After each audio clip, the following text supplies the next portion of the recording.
This Week in Fish and Wildlife, sponsored by your local Montana Toyota dealers.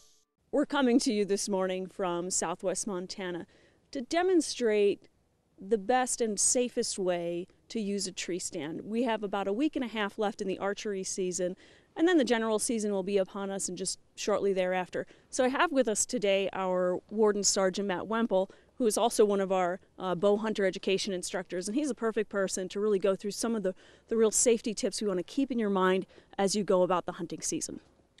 Yeah, so obviously one of the number one reasons that people get hurt and get killed every year is due to falls from tree stands. That's nationwide. It happens in Montana as well. So what we're going to cover here this morning is the proper use of safety equipment to get in the stand, what you want to do while you're on the stand, and how to use those safety systems so that you don't fall out. When I was 19 years old, about a long time ago, safety equipment was not emphasized the way that it is today. I fell asleep in my tree stand, woke up on the ground. I'm very lucky that all I got was a sore butt out of it. So we want to make sure that everyone going in the field knows what the proper equipment is to use and know how to use it properly. When you're ascending the tree, it's very important to make sure that you're clipped into your climb rope, that you're going to use your climb rope to keep you secured while you get up the tree steps, and then make sure that you're clipped into that before you unclip from anything else, and take your time getting up there. And then, as always, do not unclip from the climb rope before you are clipped into your safety webbing up top that you're going to be using for the duration of your hunt while you're on the stand. Once you get up top, make sure you're still clipped into your climb rope. You want to take your time getting up the steps, and then just ease yourself onto your tree stand platform. Sometimes it's good to push down on the platform with your foot, make sure the stands hadn't come loose, make sure that it's, sitting steady in the tree there. And then once you get yourself onto the platform, go ahead and clip into your safety webbing up top that's attached to the tree. And then after you're clipped in, go ahead and unclip from your climb rope. So once you go ahead and you get up on the stand, you want to make sure that your safety harness that you're in is secured to the tree. That's the most important part. The safety harness is designed to when you fall, it has breakaway sections so that you don't have a jarring jolt to your body, and also that you don't break the safety harness when you fall. So you want to make sure that's clipped in. You also want to use a tether rope when you're going up and down the tree. It's very, very important to have redundancy in your safety systems so that if one thing's not working, something else is, just a backup plan. And so once you get the safety harness clipped in, you're good to go. It's very, very important not to climb the tree with any equipment at all, not a backpack, not a bow, any weapon of any sort. So you want to use a haul line, and you go ahead and you secure your equipment to the haul line before you start ascending the tree. And that ensures that you don't drop anything, that you don't fall on your arrows, all that stuff. You can set your equipment out of the way so that if you were to take a stumble out of the tree, at least you're not going to fall on your arrows, your weapon, whatever. So that's the most important thing in terms of dealing with your equipment and getting into the tree stand.